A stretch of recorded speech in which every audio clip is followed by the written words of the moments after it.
My sister invited her new potential boyfriend to the family dinner, and I started crying the second I saw him. My sister has always been a crazy competitive person. That's why I didn't think twice about it when she randomly announced to our parents that she had a new potential boyfriend coming over for dinner. Our mom politely asked her what new potential meant, and she said that the man worked for the same company she'd started at a few weeks ago. She described him as the complete catch. Her goal was to impress him over dinner, and hopefully he would ask her out on a real date. I rolled my eyes but kept my mouth shut. So did our parents. Our family met once a week for these dinners, so I guess we all silently agreed to let her make this one as awkward as possible and try to forget about it by next week. But my sister wasn't done with her antics. Our mom asked us to peel and cut the potatoes, so we were doing so at the dining room table to clear up room in the kitchen. I guess since we were alone, my sister decided it was the best time to brag about the man she wasn't even dating yet. She went on and on about how good looking he was, how polite, and of course how he was high enough in the company to make very good money. I continue to keep my mouth shut and just keep peeling and dicing. She then mentions how great it would be if he had a nice place, so that she could move out of her apartment with her roommate. All I say is basic advice about not jumping at moving in together too soon, and my sister immediately acts agitated. She says, "I bet you would jump at the chance. I'm not the one living with our parents." I grit my teeth. It was true. I was living with our parents while I worked both a full-time and part-time job, so that our mom could watch my son. I didn't live there rent-free. I refused to take advantage of them. And over time, the situation turned out to be best for everyone. Since our dad has been needing extra help around the house due to mobility issues, everyone was happy. But to my sister, I was a loser for having a son and not a husband, and for living in the same house as our parents. I don't bother to say anything to defend myself because what was the point? She would only attack me in some other way, and our family dinner would be nothing but dramatic chaos. I try to switch the subject. You know, if this guy was crazy enough to agree to meeting family for your first time hanging out outside of work, then he probably already likes you. Just ask him if he wants to go on a normal date.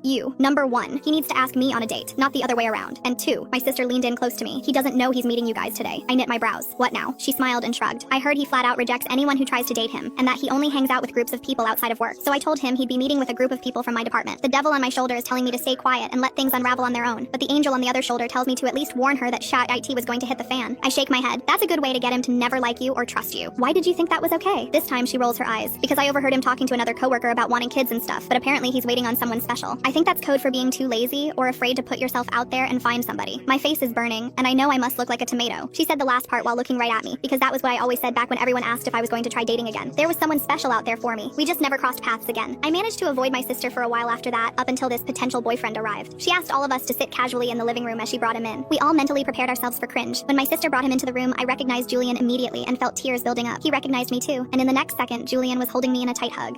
Scan the QR code to enjoy the wonderful continuation for free. New users will also receive additional rewards.